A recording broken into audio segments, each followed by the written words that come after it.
Welcome everyone to this month's Well-Read, and we're very happy to celebrate Cæsura and all of your work. We have just a few announcements.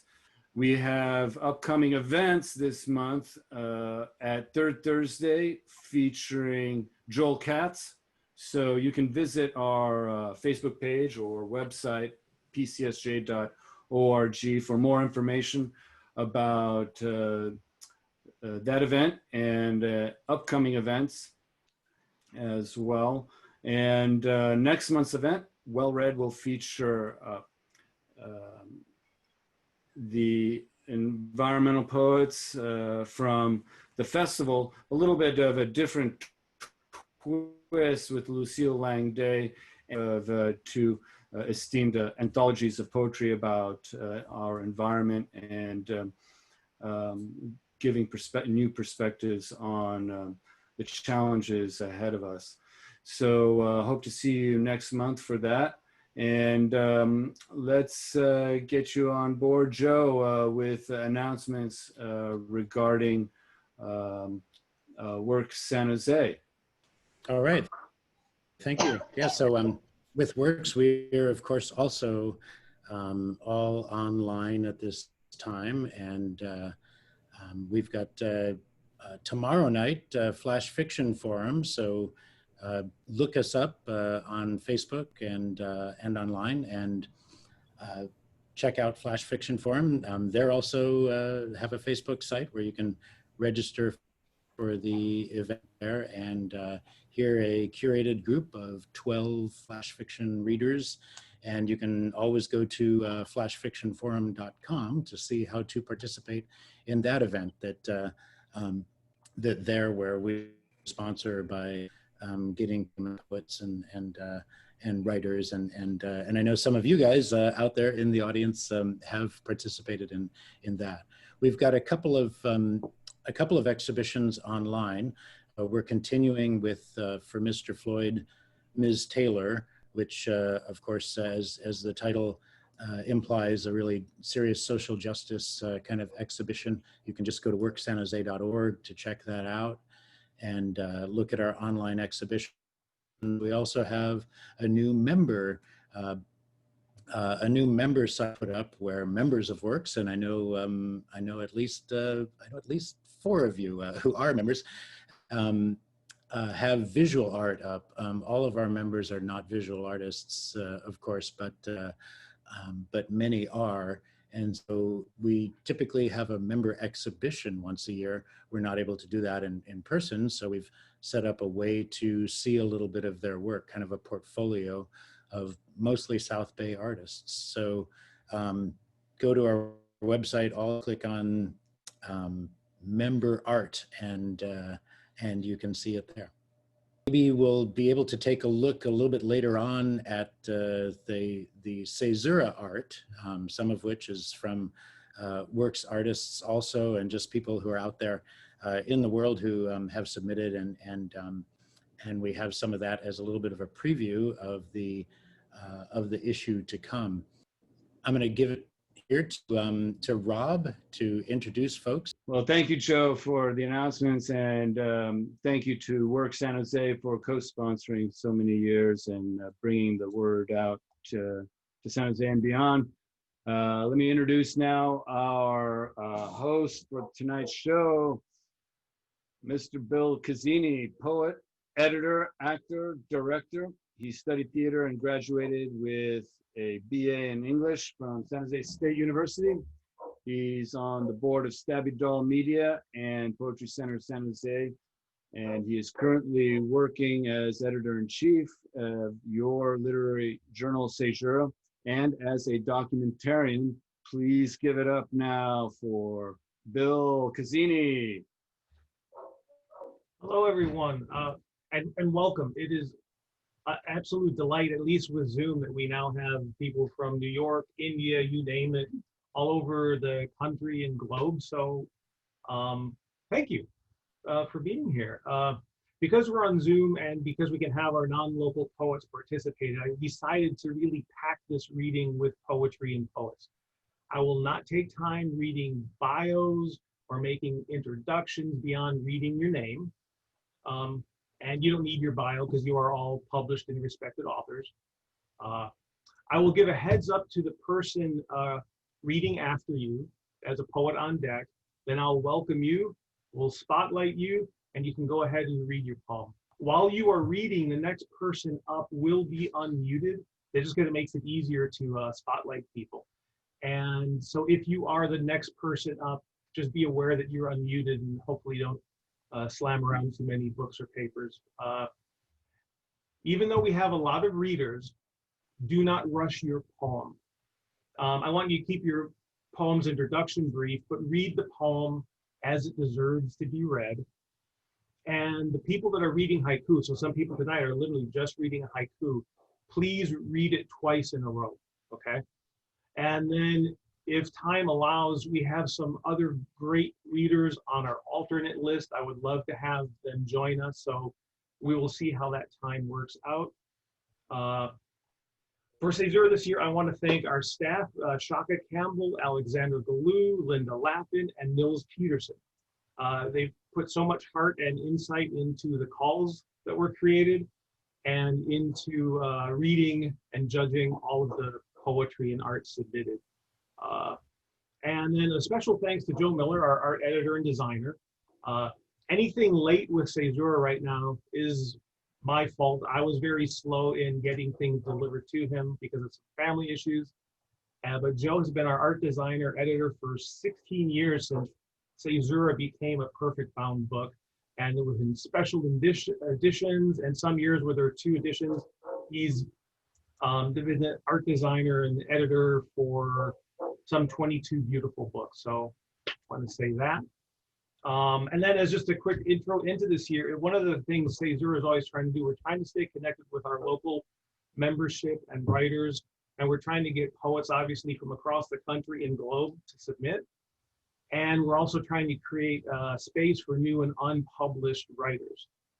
And so this year, one of the surprise sources for new artists came out of the Poet Society at Elmwood. And it was formed for and with inmates at the Santa Clara County's Elmwood Correctional Facility. And so our first 2 readers are from that project. Lita, Kurth, and Rahul Athavale will explain the Poet Society at Elmwood and read a poem. So right now, please welcome Lita Kurth. Well, thank you. Yes, Rahul and I, the next speaker, began this poetry project. And Rahul invited all the people at the jail who participated, and I sent the lesson plans. And 4 of them were accepted for Cæsura. I'm going to read one of them. This is called New Year's Resolution, and it's by Sydney Devera. It's 2020, and I'm not talking about my vision. Another chance to change, another impossible mission. A decade gone without reason. The purpose of this poem, to form a resolution. Is it a silent promise to myself, or is it a declaration? Each resolution starts off with hope and dedication, but 9 times out of 10 ends up being a figment of my imagination. So what do I do for the 2020 season? I know, make a list of ridiculous resolutions. 1, I want to swim underwater and not get wet. 2, sleep 12 hours a day so I could say I'm living half of my life. 3, become a vegan so I won't have a beef with anyone. 4, create a cure for addiction, but sell it 1 drink at a time. 5, sell my skin so you can live my life. 6, try to get a head change without getting high. And 7, plagiarize my life and say, you're the author. Thank you. Thank you very much, Lita. Next up, we will have Rahul Athavale. Hey guys, my name is Rahul Athavale. Bill, thank you. You actually got the closest to anyone I know in saying my name properly. My mom would be proud of you, so thank you. I can't even say my name, so we're in the same boat. This poem was written while in Elmwood. I did start the Prison Poetry Project in conjunction with Lita.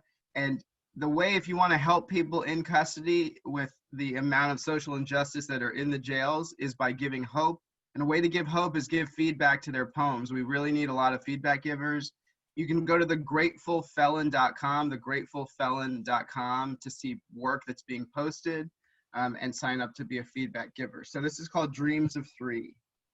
For 18 months, sequestered in the Elm, a suburb of the city of Milpitas, its dorm, old beige, life screening walls, I can, if I look, still see a type of beauty. In not the place, but the people's hearts of opal kindness, auras of blues hues. I can also see a growing mix of opal's light and blue's love in my own heart. For 27 years, I was raised in Boca Raton, Florida's jewel, where nothing is beige or bland or ugly. It was a place of facade and fawn, a place of manufactured oceanic opals, and even in a hurricane, the skies are as bright and blue as the waters off the Aruba's coast. For 18 months, from July 31st, 2020 to October 1st, 2021, I will reside in San Jose with a blessing of a loving beige walls in a home of hope and peace, dissimilar to the great escape of the Elm or the fawn of Boca. I get to live with love as warming as the opal waters of the Gulf, and hope so kind in my heart that I never sing the blues. I am finally free. Thank you for letting me be here. I appreciate it. Thank you so much. Beth Paulson is the person who is now set up to read. Thanks so much, everyone at Cæsura, for making this possible. This is my first Zoom reading. I've given so many readings in person, but this is my first Zoom one. And thank you, Lita and Rahul, for your work with the incarcerated. I very much appreciate that. My poem is called Granddaughters, and it comes from a California memory, actually, even though I live in Colorado. Granddaughters. Before I ever saw you, you were dream daughters I carried in a silk purse beneath my heart. Before you ever spoke, I heard your songs in seashells, laughter in ocean waves, girlish whispers in the windswept pines. I envisioned in wet sand your smaller footprints.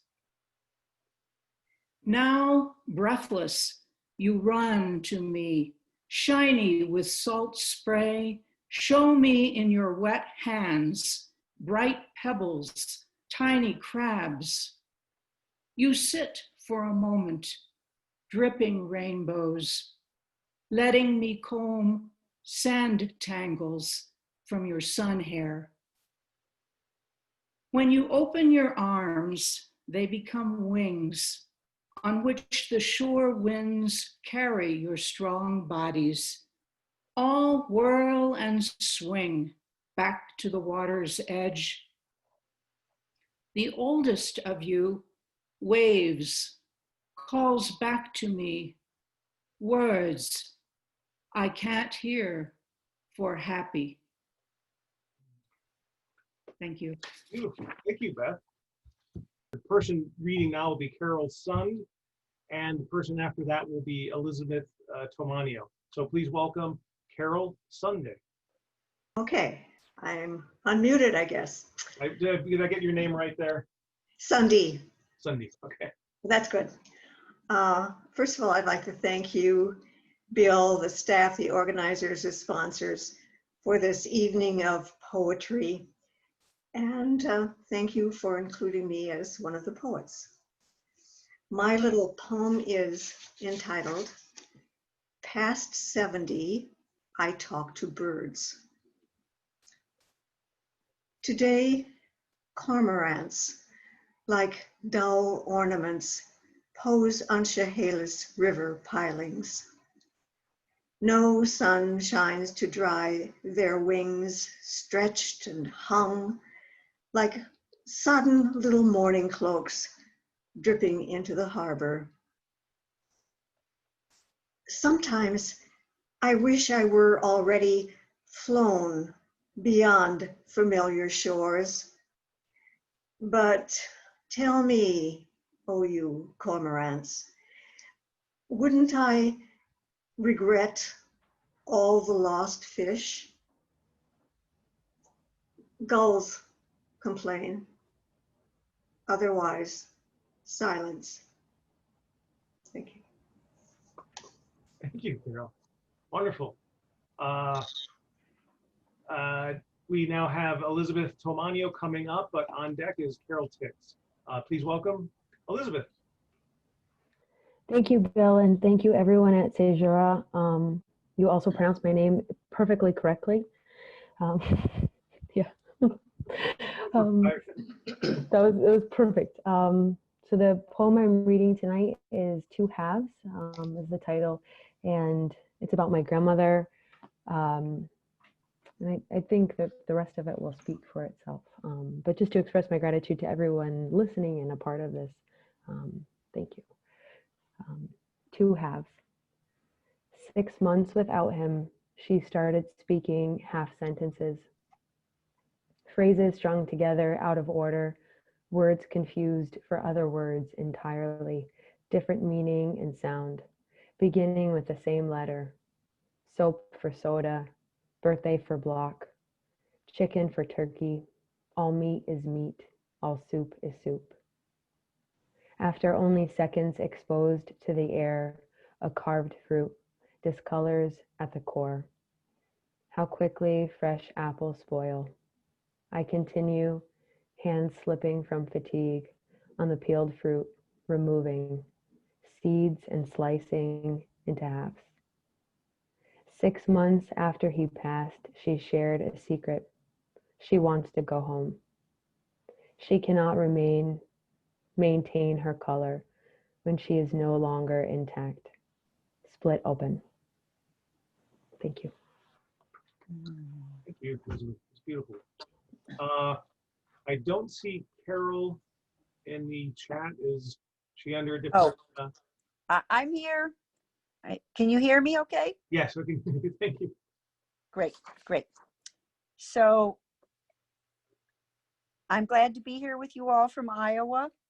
And this poem is dedicated to my friend Richard at the crematorium. We did all we could to make your final days sweet and smooth. We shared poems, sent cards, sang tender songs, laughed at your jokes, told and retold them to convince us you might be joking, even now, that any moment you might start singing with us, remind us of songs we had forgotten, teach us songs we never learned. But when they shoved you in and slammed the door, all that smoothness broke. It sounded like you were being ground to pieces, like a car crash that kept crashing. We tried to sing over this terrible noise, as we had sung over all the IV beepings, but it was louder than we could ever be, as loud as your absence would be for years to come. Thank you. Okay, thank you very much, Carol. Next up is Madison Jones, and Madison is there. Great. Yep. Thanks, everybody. Thanks for putting this together. I'm happy to share a Florida poem with you all today. I just moved up here to Rhode Island, and it's been raining and cold, so this will bring me back to some warm summer vibes. This is called Bobcats. At the edge of a field, I come upon them, a mother and her cubs, almost invisible in the whitewashed Florida noon, tumbling like large house cats in the tall grass. They look nothing like the stuffed bobcats I've seen in backwoods bars and service stations. Stiff bodies, faces fixed in a fragile last look of pain, supposed to seem fierce. No replica exists for the kindling in a mother's stare when she notices me watching her brood. My wonderment in seeing them at play becomes shame for this disruption. She ushers them without a sound into the underbrush and turns to me once more as if to suggest the way a claw feels as it augurs human flesh, then vanishes in saw palm murmurations to a distance I hope safe.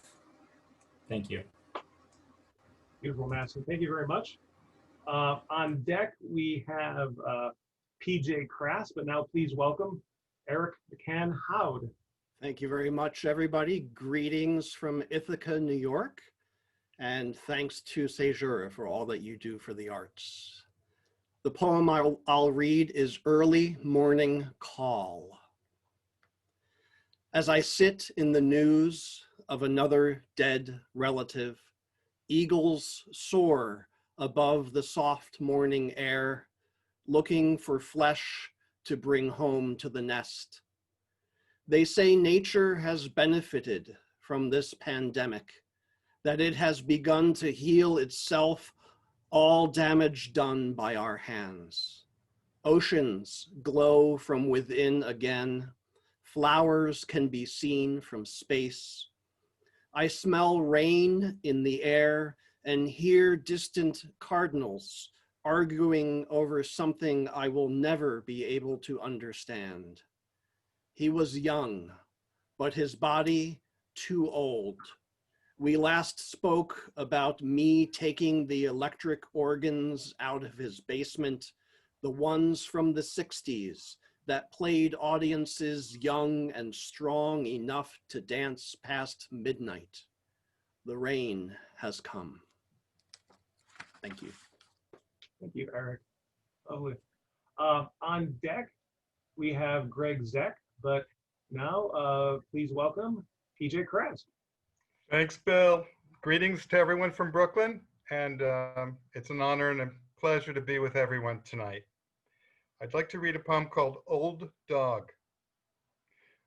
Older than dirt and 3 times as tired, I'm winded by the distance from one day to the next. Until now, I never knew how warm an inch of hair could be, or how Lady Luck and Fortune, that grizzled pair of bitches, conspire nightly against me. Pressing my ear against the wall, I hear their angry voices, but can't make out the words. The TV channel I didn't know existed cancels a show I haven't watched. The world totters, intoxicated by some exotic drug I won't ever try. How can I explain? One favorite friend moves to another country, another friend moves into the past. Only an old dog sits patiently at my feet. She needn't bark or whine. When I speak her name, her chocolate eyes gaze up, once again meeting mine.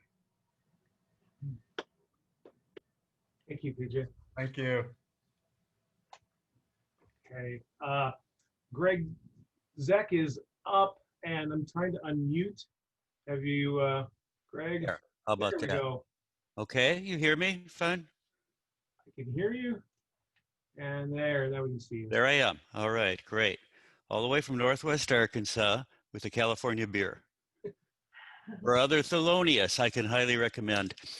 This poem is called Fish Story, and it's kind of a found poem about a neighbor of mine when I lived in Minnesota, where I'm from. He told me this story.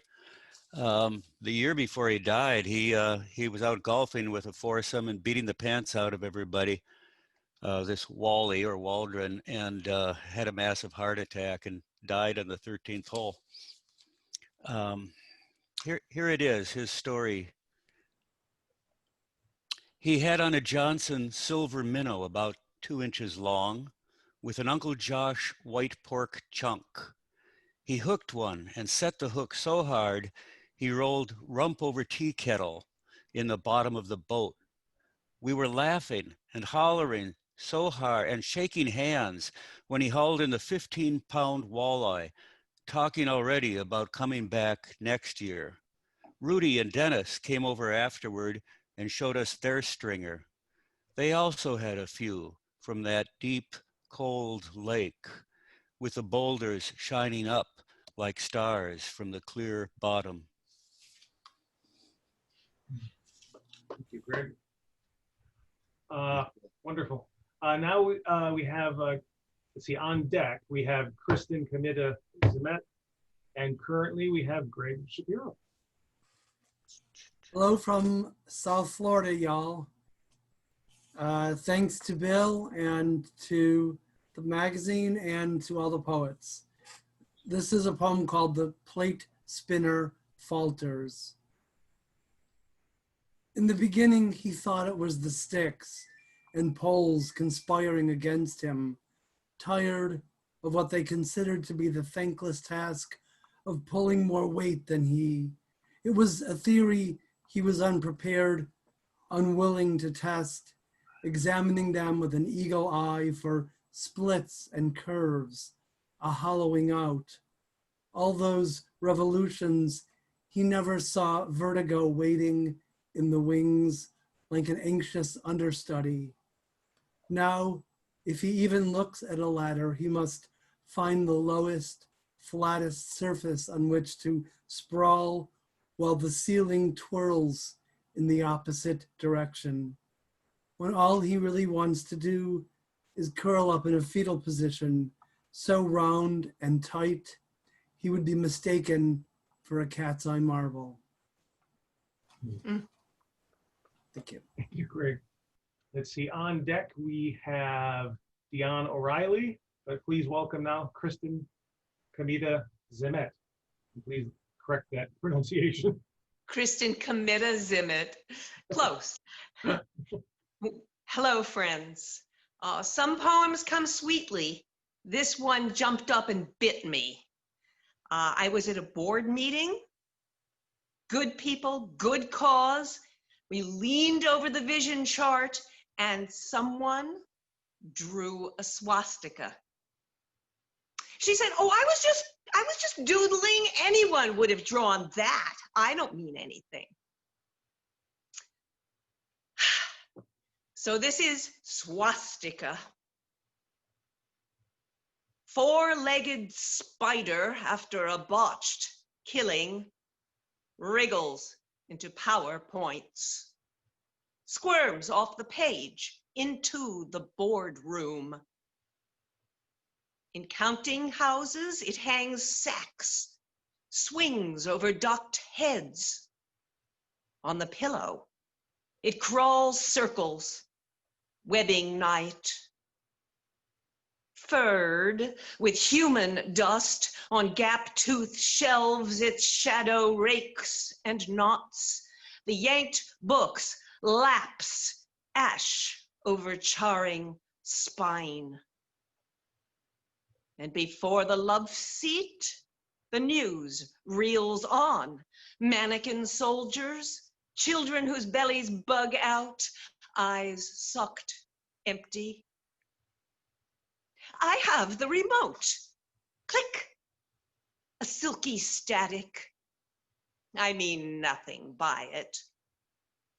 I screen all the causes, speak the passwords. I'm posting checks like sentries, thrusting out arms in stiff salutes. In the valley of the shadow, I shut 8 eyes, praying not to know, but I wheel pinned to the heart on the world's bent cross. Thank you, Kristin. Thank you very much. On deck is Jade Braden. Please welcome now, though, Dion O'Reilly. Okay, hi everyone. It's so fun to be here. I don't know what I do without Zoom and poetry these days, so Thanks for this. Thanks, everyone. Here's an old poem. It has an epigraph. The title is Faith. The epigraph is, the final verse is always the trees. Joy Harjo. My belief in God was improvised from the song of 1,000 birds clustered in a jack pine at sunset. The trunk stark against scarlet streaks, opening like veins in the sky. In silence, trees count years, looping in their persistent bodies, parched or swollen lineations, ancient scripture of shadow, drought, and fire, plagues of sawflies. This field, circled by oaks, is burdened with spirits. People walked barefoot over acorns, reached into barbed brambles. The dead press their cheeks to bark. Trees exhale history into fog. The year my twins were born, I planted 2 maples here. Their height and girth, another way to catch time in flesh and sapwood. Minor gods of wind and light tangle in their branches. Leaves capture dew and drip. A loud clock keeping me awake, wondering what will outlive me. Wonderful, Dion. Thank you very much. Let's see, on deck, we have Janice Dabney, but now please welcome Jade Braden. Hi everyone from Ohio. So glad to be here reading poetry. This is my poem, Here Comes the Bride. The girl is 6. She is playing with her Barbie dolls at the kitchen counter while her mother does the dishes. Her mother does not listen attentively to the dialogue her daughter creates, but smiles at the indistinct chatter. The girl has different voices for each of the dolls, which can be discerned over the clattering of glassware. The creative type. She's blossoming already, which naturally is any parent's dream. The mother hears her daughter start to hum the wedding march and turns in respect to watch the procession. The dolls have all been carefully laid out. There are no chairs and not nearly enough dress clothes, which makes for an informal wedding. The guests sit on the floor. One of the Barbies wears her chef's uniform, and Beach Doll Ken wears a shirt that says lifeguard in cheap, cracking red letters. One Barbie wears the coveted wedding dress while another wears a leotard and tutu. They stand together in front of the other dolls. The girl begins a pantomime of vows, conceivably reconstructed from what she remembers of romantic movies. Her mother chuckles and dries her hands on the dish towel before approaching the wedding scene. She reaches for Ken. Can't forget the groom, she says. The girl redoes the vows with Beach Doll Ken. Ballerina Barbie lays stiffly near the altar. Thank you. Thank you, Jade. On deck, we have Jeanine U-C, but now please welcome Janice Dabney. Thank you, Bill. Can you hear me okay? Yes. Great. Thanks to Bill for all the work on Cæsura, and hello to everybody from Mountain View, California. Why I plan to write about the egg?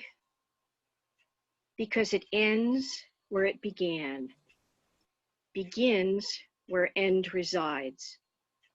Because texture is a language, rough thumbprint, smooth silk, grains of sand. Because color opens the eyes, white cotton, speckled stone, fresh apple butter. Because one represents the start of another, hatched. Because 2 can be a breakfast with toast and hash browns, day's sustenance.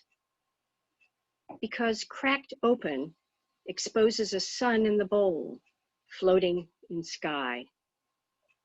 Because in a heated pan, this sky fills with white clouds, encompassing the sun. Because there is no warmth, like one just slipped from beneath the hen, held to the cheek as she clucks her disapproval. Thank you. Wonderful. Thank you, Janice. On deck, Jeanne Gillespie, but now please welcome Jeanine U-C. Summer on the Delta. Tomatoes scatter from huge bins as the trucks take the too tight turn. The sandy shoulders strewn with the green, the yellow, the red, the rotting. Asphalt splotched with smears and skins, roadkill for vegetarians. Bridge built from an erector set of pierced steel pieces, the perforations frame parts of bright blue sky, of clouds thin and high, of sunny leaves, of tree limbs rough as scarred tar oozing down the trunk, pooling among the roots. A slight steam rises from the surface of the sun-warmed slough, water smooth as glass. On wakeboard, water skis, we skip across, slip across the wave the boat makes. The boat slows as we pass the long, drowned town, the smooth, seductive surface where houses sit completely underwater. Now power poles show only half their height, like crosses at half-mast. Near where the water goes underground to slink past fields of fields, forests of trees settle into aquifers. Hyacinths float close to shore, pale pink flowers open, inviting propellers to their doom. Twilight fades from deep red to charcoal gray. A great blue heron lands on the opposite shore, like a giraffe calf with two long legs. Oh, excuse me. Like a giraffe calf with knobby knees on two long legs. It sprawls among broken underbrush, settles itself for the night. Wonderful, Jeanine. Thank you very much. So on deck will be Joe Miller. He'll share in some art, but now please welcome Jeanne Gillespie. Hi, everyone. Thank you so much, Cæsura, for all you do for us. It's exciting to be here. I'm a little nervous. I haven't read for a long time, many years. So this is a set of 3 poems meant to be read together. They include 3 characters: the speaker, the artisan, and the knight. And that's knight with a K. Okay. First, and then. Then you, my artisan, tossed off the winter hat I crocheted, changed your snow boots for wooden clogs, rumbled your marbly laugh and yanked the book press, a half turn tighter to flatten and wring the old pages dry. You bound them to spines of mesh and buttery leather after I patched each tear with tea-dyed rice paper, paginating as I went with the number 2. You chuckling over my shoulders at my European 7s.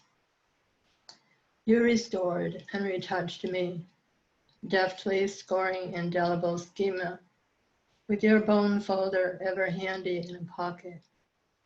My willingness thrilled us both, and I hoped you'd stay close. You did, in fact, for a dozen years, till we vanished into our own lives, as if we dreamt each other up. It felt that way sometimes, but for the photographs I developed in trays of swirling liquid memory. Years afterward, tall capitals splashed in neon across the walls of a high suite in that hotel near Market, the bed backed up to the afternoon sun and the blinding reflected ocean. Passion careened around your room, the city, our bodies, our last time. How over us I felt, how preposterously adult. We marveled in the bath at the 34 floors beneath us, like sweetly layered plies of baklava. We spoke by phone a few times of our marriages, your widowerhood and remarriage, but we haven't laid eyes or hands on one another since that afternoon, etched by the sun into our memories, or perhaps only into mine, while my knight, unfazed and gallant, abided me at home. 2. Later. Later, my artisan, a knight asked why I was sad and offered to be my twin. Neither he nor I had ever seen so many spiraling hawks or ornaments of mistletoe nestled in the live oaks. The choppy brown waters of Humboldt Bay frothed beside acres of redwood planking. Elk grazed in the raking light and flicked their tails at the wild ocean.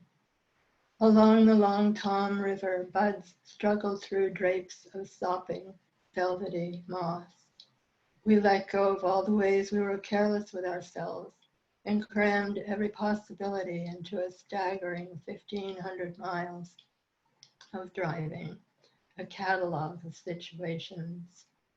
Weepy downpours dangled from sodden clouds, making a bog of Shoshone's Duck Valley in the chilled early spring. We risked a Mad Max encounter in a bar with a fraying pool table and the only bathroom for miles. Coteries of prairie dogs warmed themselves on the macadam, rose up, turned on a dime, and scampered to the roadside along Weehee Creek, where the drab high desert colors deepened to mustard gold and every shade of red and brown and ochre. As soon as we whizzed past, the critters showed again in the rear view, luxuriating on the sun-hot road. Standing in a snow globe squall at Wild Horse Reservoir, we were muffled in absolute silence, too delighted to remember ever being cold, afraid, alone. That night and I whooped to each other and to the sky around every bend for days. 3. Now I recall that whenever I passed, I touched the masterpiece that hung like a sacred icon in your hallway. Why did you leave my letters where she'd find them, my artisan? She fled to University Town, where you followed eventually, and I moved beyond you as far as I could go without tumbling into the sea. You were the most alive of anyone I knew in our orphaned bygones, until we bumbled apart, unable to ignore what seemed to matter most. Always one more time, girl, always one more time, you told me then, neither a lie nor a promise. If our paths crossed, would you see me as the stranger I'd be to those around you now, you and your masterpiece? It's not as if my heart would break again if your memory of an us has faltered. But hey, happy birthday. I age too, loving my knight, my lion-hearted husband, here in scorched California, our seasons reduced forever to rain, fire, and pestilence, catching our collective breath, carrying on. A mutual friend rarely speaks of you, but has your address. Blame him if you must blame someone, if this out-of-the-blue epistle ever reaches you. It reads better as a poem, so I never sent it. Beautiful. Thank you, Jeanne, so much. We have Jennifer Legier, or I probably get corrected on that last name, on deck. But now we're going to have Joe Miller come in and share some beautiful artwork. All right, so wow, that's quite the piece to follow there. I want to thank you, Bill, for I don't know, falling on a sword there about the Cæsura, but we totally share that. It just so happens that that the manuscript hit just as I was starting up school for this semester, and of course all online and on Zoom. So so a nice little thing to hear that some of you guys are on Zoom for the first time, because I had 3 classes, 3 hours each, and 2 meetings, and now this today on Zoom, and so a normal 10-hour day on Zoom basically here. So so I'm going to do a little bit of a screen share here and a backstory. So I've got up right here 2 years ago of Cæsura, and this is a little bit of backstory. This is cover with art by Kerry Conboy, and Kerry I met when he was one of the design directors at Compaq Computer, and then at Hewlett Packard, and I was hired there as an outside contractor to come in on projects, and he's since retired and started drawing these things, and this is a fantastic drawing here of these massive insects taking over a factory and feeding people into the factory, as you can see from the back cover there to the front cover. The next year, whoops, it's not advancing properly. Where are we? Okay, we'll go to that. Still showing the same. The next cover. There, okay. What's that? It didn't advance, but yes, it has now. So yeah. Okay. Yeah. For some reason, my advance here on the keyboard was not working, which it did be earlier. But anyways, this was last year's cover, which many of you I hope remember, with art by Lydia Ray Black, and Lydia is a great friend, and she does these paintings of destroyed buildings, and this is in the south of the United States where she came from, and these are just on lands where these buildings are being literally taken over by plants and that sort of thing, and beautiful painting here. Well, anyways, both of those seemed like kind of dark to me, you know, that they were in a really sort of dark place and a dark time, and even just the title of TBD that we did 2 years ago that Bill came up with was a little on the darkish side, and so anyways, with this cover for this year, I wanted to brighten things up just a little bit, and so this is photographs that I noticed from Dennis Letbetter, who's a really talented photographer, and he was just kind of posting them personally as a little bit of a lark on Instagram, and so I asked him, hey, would you submit some of these sparrows for consideration for Cæsura, and so there's that's the front cover now in production, and oops, got to go forward here, and here's how it opens up with the spine and the spread across there. So he'll be featured on the cover there, and we're doing something a little bit different with the typography. He's going to be on the inside too. These are just some looks at some of the other art that will be arranged or is arranged on a couple of the spreads in there. I don't want to show you that because it would give away how some of the poems are coming out on the pages as well. There's also going to be work by Pantea Karimi, really incredibly talented Silicon Valley artist also. And these, one of these was used for the invitation to tonight that you would have seen on Facebook if you saw that as well. And they're called Imaging the Moon, which is a little bit of a commemoration of man landing on the moon. And then these references to the spirituality in her culture involving the moon as well. So there's a little bit of that inside. This is also work from Natalie Chicharito. And Natalie has taken mostly these postcards and found photographs and then sewn into them. There are these circles that she picked the colors around the circles there that that bring the colors of the thread in towards the center. So there's a single dot here and a double dot and a kind of triple dot there. And anyways, it's small but really kind of beautiful, intimate work. Our online cover, which you may have seen on the website, the online edition. Bill is reviewing the text of that now, and I'm doing some final things on getting the art sized into it. That'll be ready to go in the next day or two online here, but work by Deborah Kennedy, who's also a poet as well as a really talented artist. I hadn't seen so much of her work in photographs, but I thought it might be interesting to match up the photography on the print version to the photography on the cover of the online version.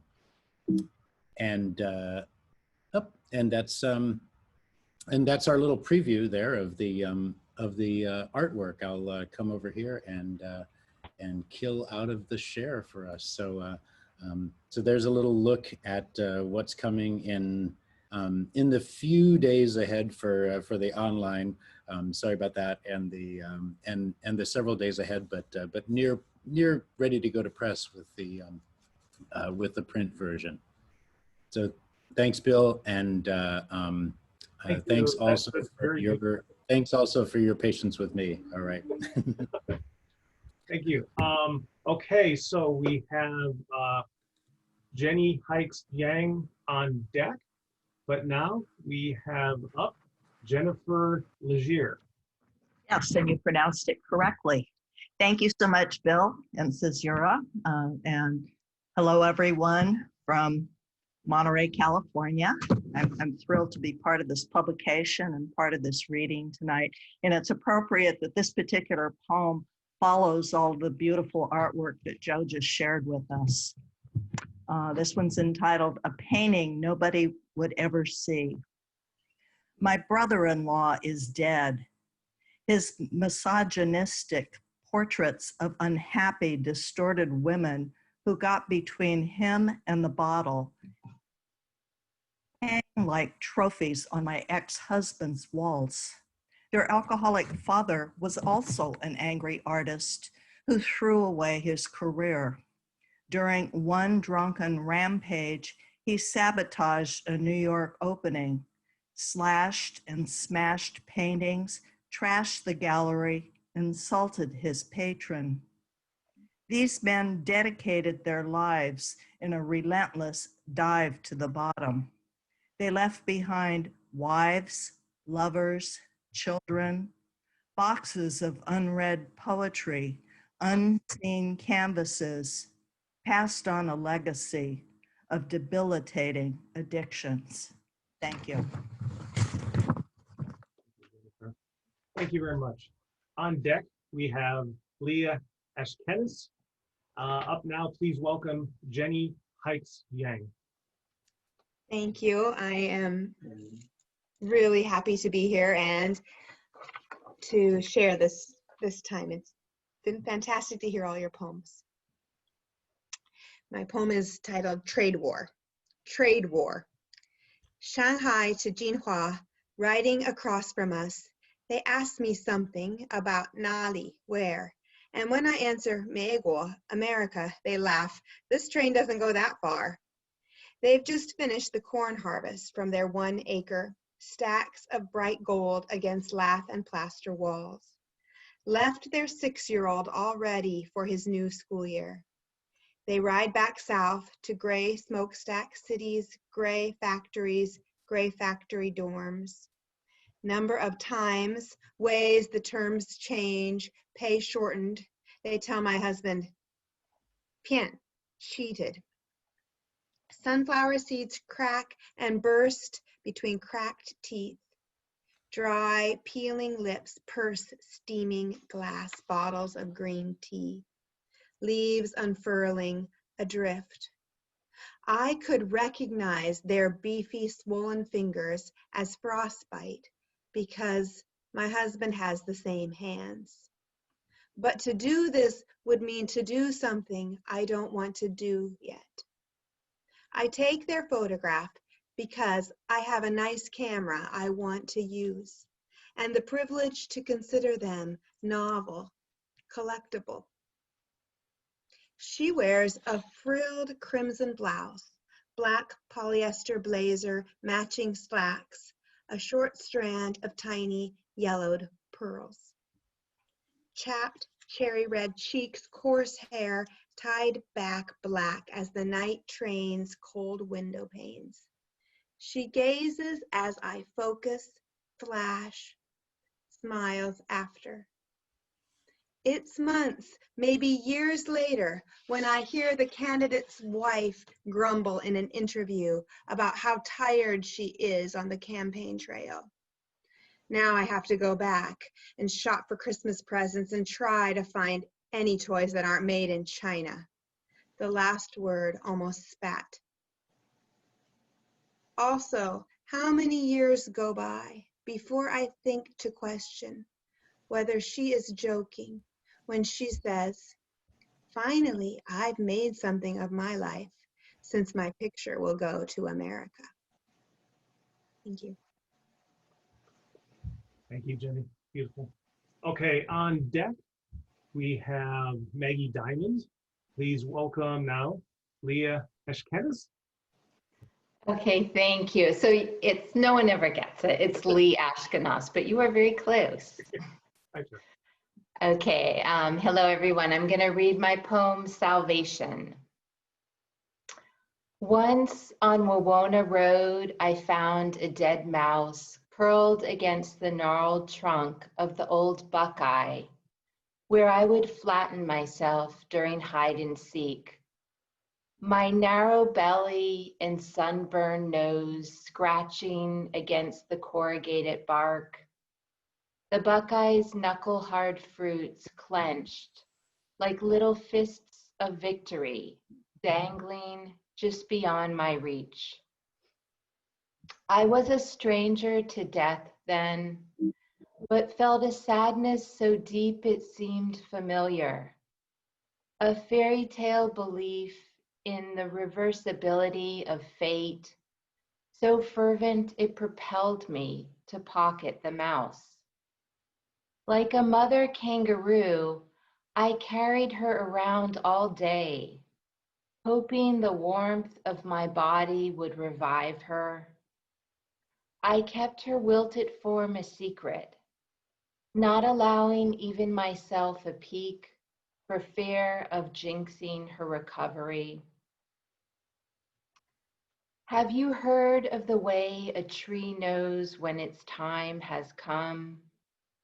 Of how it alerts its kin of its impending departure, releasing a chemical as quietly as a sigh before it falls? It has no illusions of recovery and offers only this faint farewell to those who will remain witness to this final act of consideration. Perhaps a part of me knew this truth of the tree, but still I cried when at day's end I found the mouse smushed against the soft underside of my overalls, smothered by my best intentions and my ignorance. Decades later, I would come to know how grief can also be a living thing. The still breathing wrongs we wish to right, the lingering last words we never got to say, the pain we cannot so easily pocket away. Thank you. Thank you, Lea. That was beautiful. Okay, on deck, we have Marcella Wolfe. Now, please welcome Maggie Diamond. Hi, thank you. I'm so honored to be part of this group of wonderful writers and art tonight. This poem is Embers. 1. Adolescent fascination with fire. Secret notes turned to ash in glass bowls. Curious, watching the smoke unfurl. Hot crackling with the first inhale. Lungs fill with defiance. Slowly release seductive plumes. Sitting out class in the locker room shower, can of Aquanet and a lighter. We weren't bad girls. We were just girls. Still wondering which parts of us will burn away, what will cycle with celestial movements or bury itself among our tangled roots. Palm and flame in a delicate dance. How close? Too close. Recoil from the sting. There's the answer. We weren't bad girls. We were just girls. Curious. Watching the smoke unfurl. 2. A spark, drifting in from who knows where, ignites dry foliage. Fanned by hot autumn winds, the inferno overtakes the landscape, reaches me unprepared.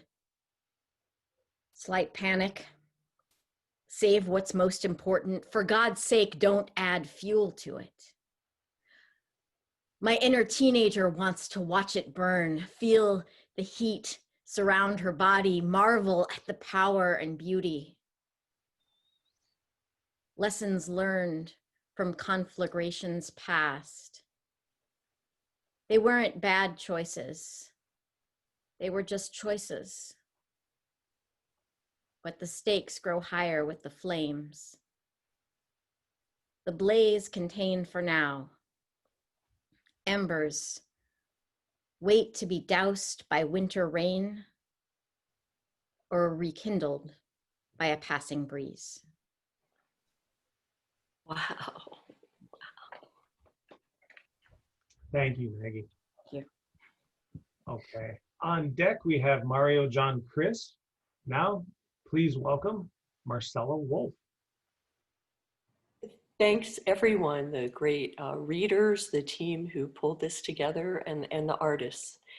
The art. I'm reading this from Paw Paw, West Virginia, and the poem is called Next Town Over, Not Here. The road to town threads through mountains, following an insane river. Shacks by creeks, mansions on crests, trailers pitched by perfect farms. These hills, like the lives on their ridges, uneven in their beauty. Towns that used to be cities unfurl like fiddleheads in May. It's no one's fault. Everything is gone but the children, born each year to the women who live on this road to everywhere. In the Times Gazette, so many under 40 live on only in obituaries or escape addiction for a yoke of Suboxone. So many on front porches, homes as bare as monasteries, heads bowed low but not in prayer. It's a green so lush in spring it intoxicates the tourist, hems in the locals like a spring-coiled trap. A landscape so pure and uncut you could overdose. In the town square, a pierced murder of crows gathers at dusk. Women with their part-time men. My mother's town so low for so long, other parts would allow it euthanasia. And those who escape drift like pollen from mountain flowers. Thank you. Matt Rudolph is on deck. And now please welcome Mario John Chris. Hey everyone. Before I begin, I just want to say thank you a lot for having me, and thanks a lot to everyone who made this event possible. So I'll go ahead and get started. Friday night. You paint my eyes in the bathroom and sprinkle glitter over my cheeks. I try not to blink or tear, try to inhibit my instinctive response to having a foreign object in my eye. We drink 4 shots of tequila each at the kitchen counter and leave. The cab driver has his windows down. It's cold, but I'm too shy to complain. We meet some kids in backpacks while walking toward the sound of music muffled by thick walls. One girl says she likes my purple lipstick, then we lose her. The bouncer looks both ways and takes the folded bill from my fingers. You haven't turned 21 yet. A man with graying hair smiles and stamps the back of our hands. We dance to my remembering who I really am. Thank you. Thank you very much. Okay, let's see. On deck, we have Nellie Moody. Now please welcome up Matt Rudolph. Thank you, Bill, and the staff of Cæsura, and all the poems before and poets after. This is I'm reading from San Francisco, California. This is an untitled poem. Fear not your heart as target, but as weapon, gun and ammunition, poised in holster until provoked into provocation. Trigger squeezed, bullets scattered toward the intended, yet indiscriminate. Fear less your direct hits than the ricochets. Thank you, Matt. On deck, we have Pushpa McFarlane. Now please welcome up Nellie Moody. I'm in Santa Cruz. Green screen. Mary Strickland was a young Black woman in 1893 when she went to teach on my great-great-grandfather's land he had donated for a school for Black children near the Chattahoochee. Every name tells a story, whether of the Creek and Cherokee who were driven out, the celebrated generals of the Revolution, defeated Confederates, the enslaved, or the white settlers who put their faith in the generosity of the stolen soil. Yet Forsyth remained rural and poor, though Clem Long, a Black man, had 240 acres.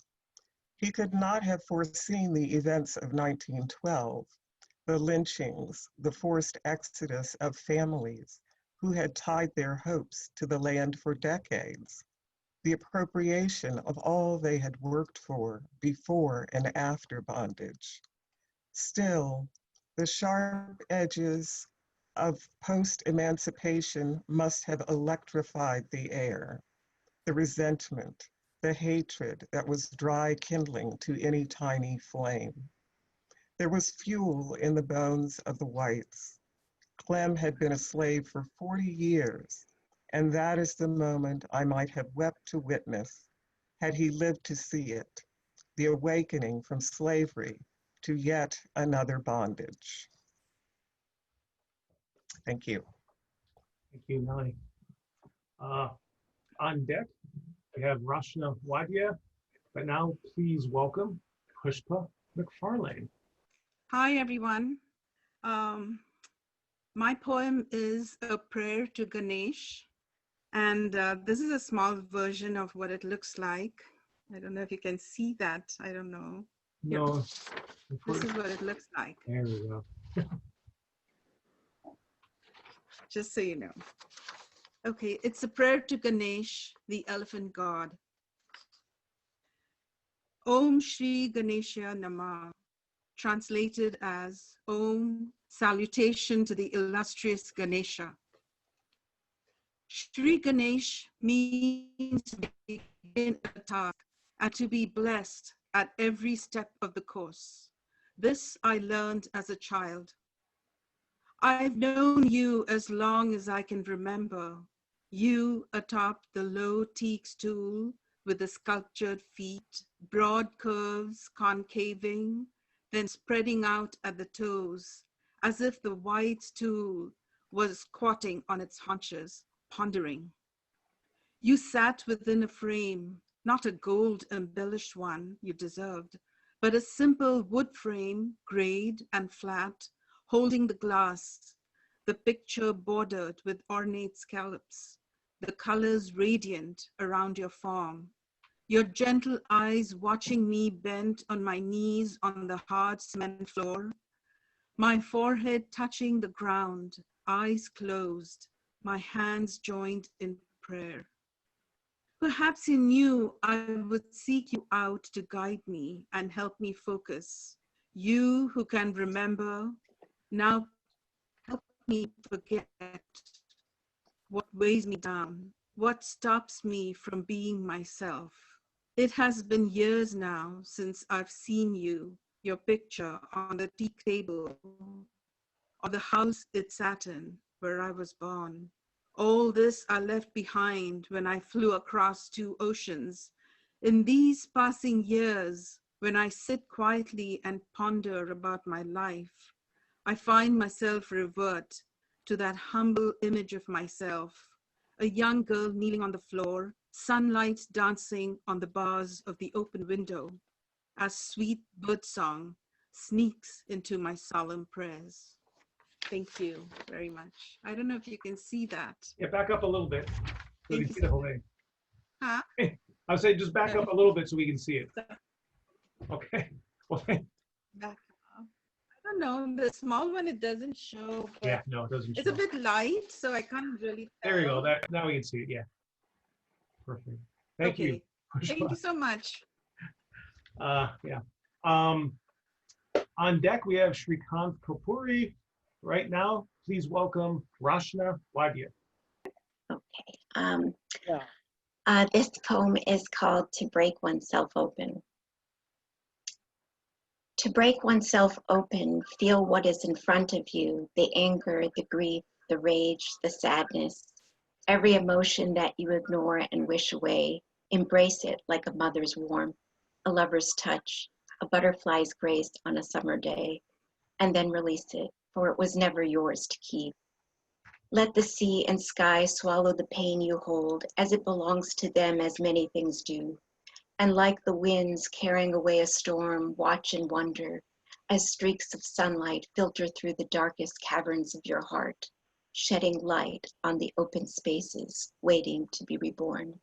Thank you. Thank you. Thank you, Rashna. On deck, we have Tony Larry Bennett. Now, please welcome Shrikant Kapuri, all the way from India. Thank you. Good evening, dear PCSJ committee members and my fellow poets around the world. I thank PCSJ for giving me this honorable opportunity. I'm Shrikant Kapuri from my hometown, Machilipatnam, working as professor of English in Varsity College. Yeah, the present poem is one of the grimmest experiences I have encountered a decade ago in lepers colony of a small place in India called Bapatra. This poem is on the theme of banality of suffering. Yeah, this term evokes Hannah Arendt's term banality of evil, which refers to Adolf Eichmann's final solution of the Nazi Holocaust. Yeah, it's about my friend and his wife who were HIV patients in Bapatra lepers colony as well as their lepers, and they died within a gap of a couple of days, both of them. So let me start the poem with an epigraph which I borrowed from Farewell to Arms of Ernest Hemingway. If people bring so much courage to this world, the world has to kill them to break them. So of course it kills them. The world breaks everyone, and afterwards many are strong at the broken places. But those that will not break, it kills. It kills the very good and the very brave, and the very gentle, impartially. If you are none among this, it will kill you too, but there won't be any special hurry. I start off. The title of my poem is The Dying Lepers. While silence blinks the night's eye, emitting the light from the blinded lamps of the lepers' thatched hope, scurrying in and out of the garbage heaps with mouthfuls for a rainy day, the leprous goldsmith searches his face in the sooty mirror of broken future and evasively asks his wife once again, should I still wait or leave? A reply hangs down her eye, tosses and creaks on the telltale charpoy, counting the terminal throbs of the invisible wooden-faced clock in her blood, presaging the end of a goldsmith's generation. My friend is a goldsmith. Somewhere, an elegy struggles to break the suffocating shell, egging on the enigmatic fate. What lies beyond those worn-out clay Ganesha and the portraits of all those armed gods? Perhaps only the bloody vermilion that cracked her head every day, the diffused face of the gold flake king-size cigarette smoke, and the truth, no. At least the innocent offerings of the coconut bowls and the skyward-looking incense sticks are fragrant and sweeter.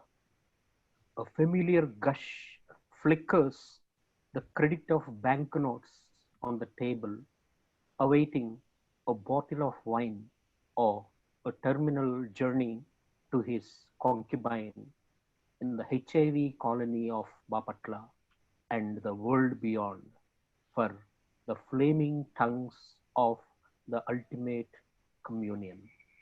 Thank you. Thank you, Shrikant. Wonderful having you join us from around the world. Let's see, on deck we have Ume Ali. Please welcome now, though, Toni Laurie Bennett. Hi, everybody.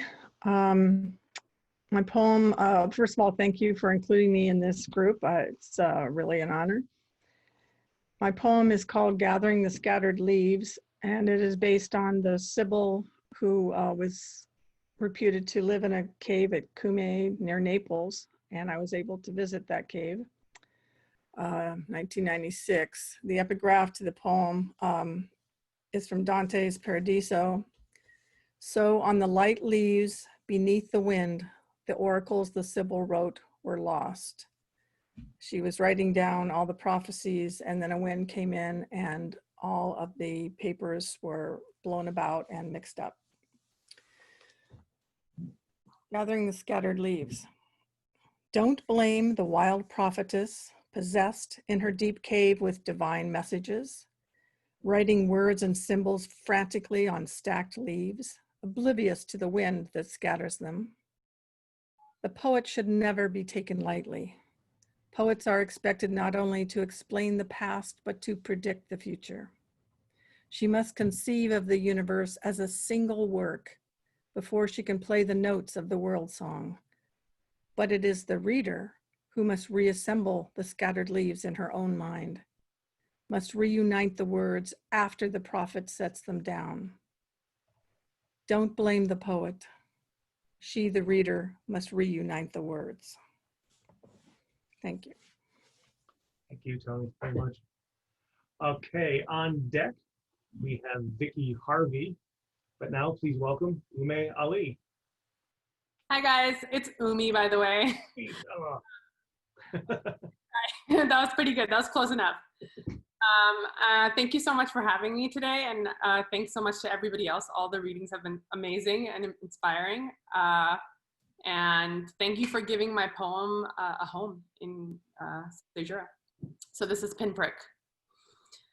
Immorality can be traced back generations, my mother says. Seeding intent a century before you are born, before you open your legs, before he fills in your blanks like X chromosomes living in diaspora. You are pinprick and pulse, she says, wholesome flesh and intent. You are already who you were meant to be before you break skin. Surrender, she says, as they anoint your womb again and again with guilt. Surrender, but darling, purge your breast of shallow water and his supplications. Pinch your brow and split yourself from his shame and incense. Breathe, she says, and when he questions you, pray instead for him. For you do not choose your own destiny, only the name of your existence.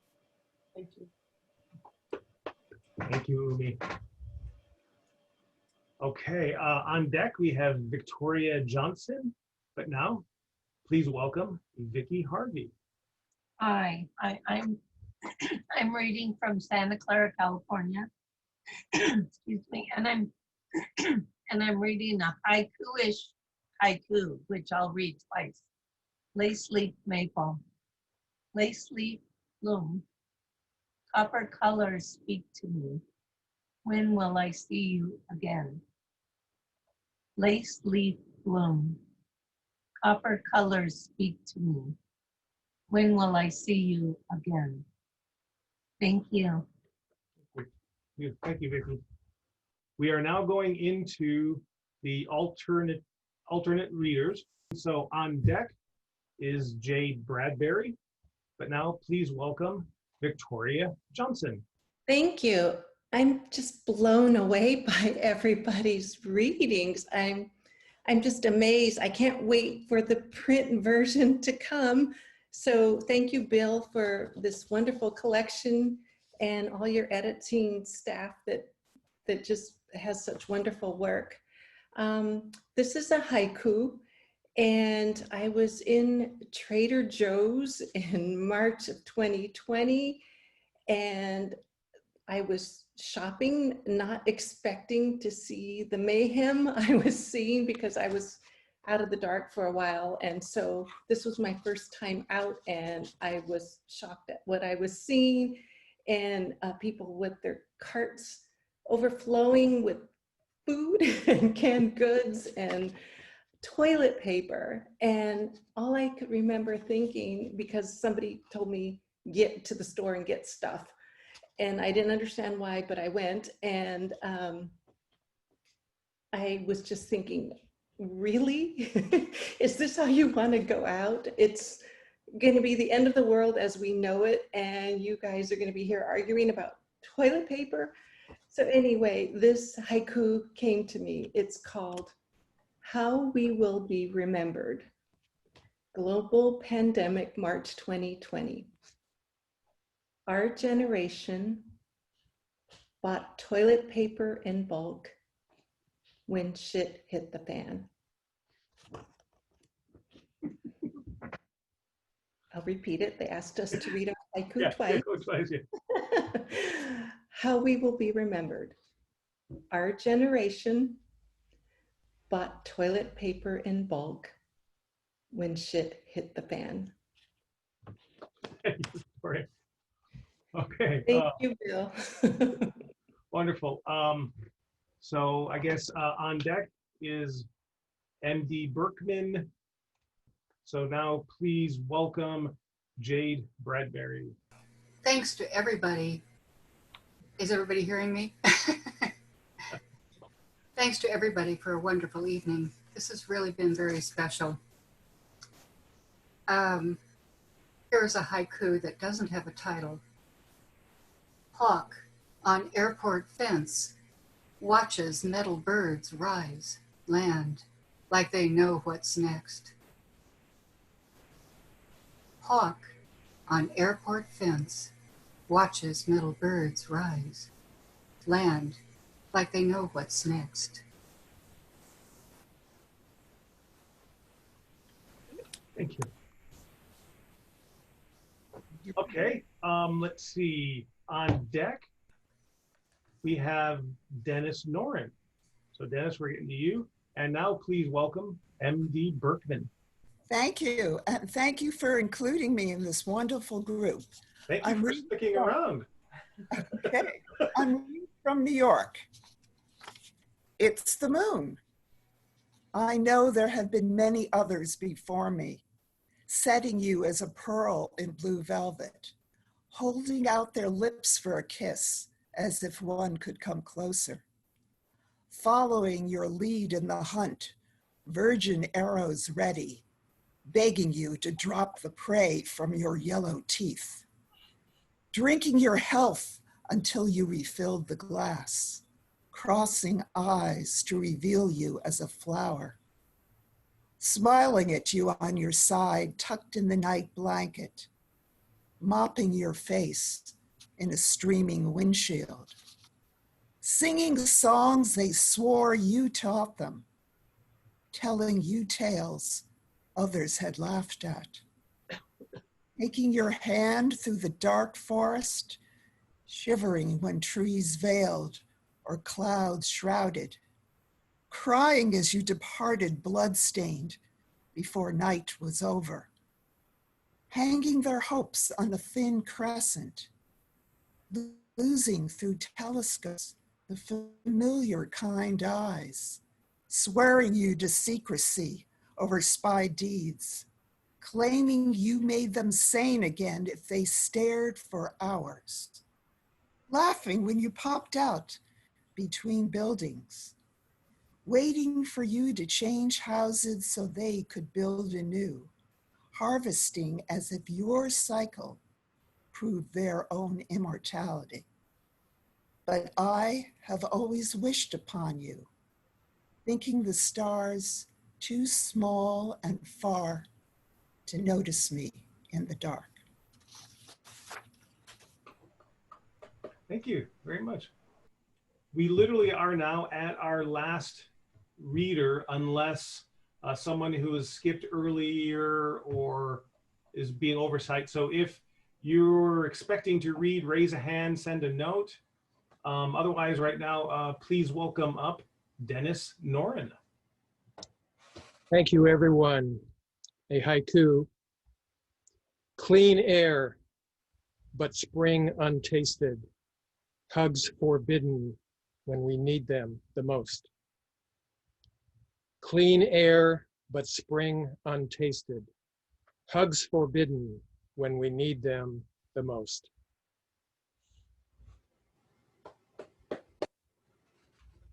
Thank you so much, Dennis. I believe we have reached the end of the evening. I don't see a person that got skipped, so I guess we'll unmute you so you can all applaud each other. We will be sending out links to the online version shortly so everyone can catch the online, and I will keep you posted on when I will be putting those books into the mail so you will have your print copy. So, hey. Great work, Bill. Thank you, Bill. Thank you, everyone. Thank you, everyone. Thank you, Bill. This was awesome. Thank you, Bill. Beautiful. Thank you. Thank you. Sounds beautiful. If anyone wants to save the chat, you can go over to the bottom where there's 3 dots and you can save the chat. That's a good point. There are a lot of compliments given to a lot of beautiful poems today. So take a look at the chat and give yourself a pat on the back. Yeah. Thank you Bill. all. Just Thank you all. Yeah. Thank you so much, everyone. Hope to see you again next year.